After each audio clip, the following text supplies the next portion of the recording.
And so they cheat in 2020. They rig things in 2020. They keep President Trump out of office. But had Trump been in office, we would have had a House controlled by Pelosi. We would have had a Senate controlled by Chuck Schumer. And the last 4 years of the Trump presidency would not have been very effective, right? And so the Democrats cheating prevented that. And so then they did everything they could to stop the guy. And he's just unstoppable. And now, guess what? We win the popular vote in an historic landslide fashion. So now these commie Democrats can't even say the Electoral College is broken for the. So we got the House, we got the Senate, we got the Supreme Court, we got state houses all across the country. So the next 4 years, I'm going to be a happy warrior doing everything that I can to dismantle their Democratic agenda for the next 400. And I'm going to take a lot of joy doing it. And you couldn't be more right. God works in mysterious ways because, what we saw as a negative, he turned into a positive because he knows better than us. And it's just, we didn't want to hear that. We don't. Now, I wanted to play this because I do agree with you that I think this opened everybody's eyes now that the steal was obvious in 2020.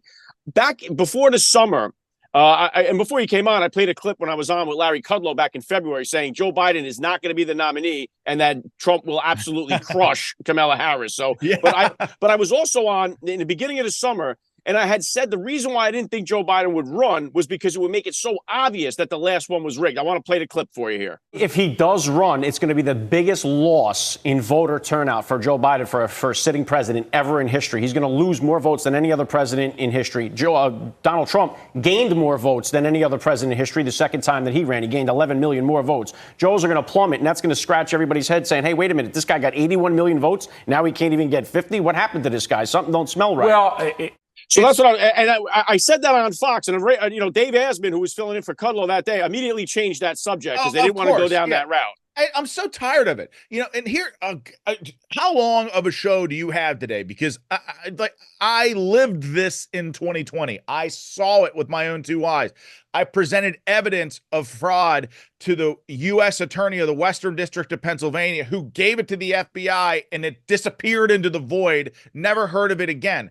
I'm not saying this because I'm speculating. I witnessed it, okay? I was on the ticket with President Trump. The numbers did not add up, not then, not now, and I think people finally see it now.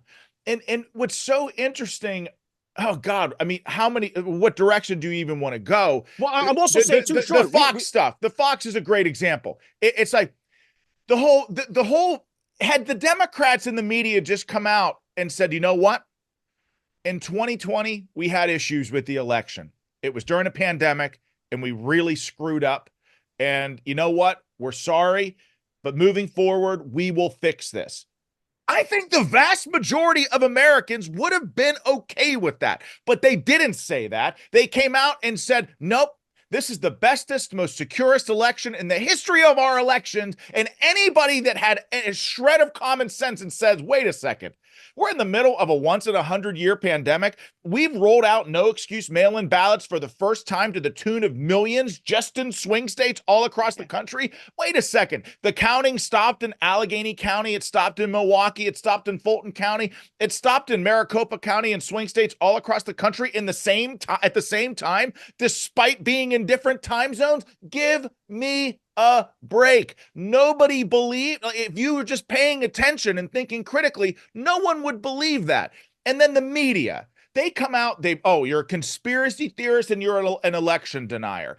Anytime the media brands something like that, and then you have ABC, NBC, CBS, CNN regurgitating that same talking point over and over again, you can, one, bet it come from the intelligence community in some way, shape, or form, and two, pretty much guarantee that it's propaganda.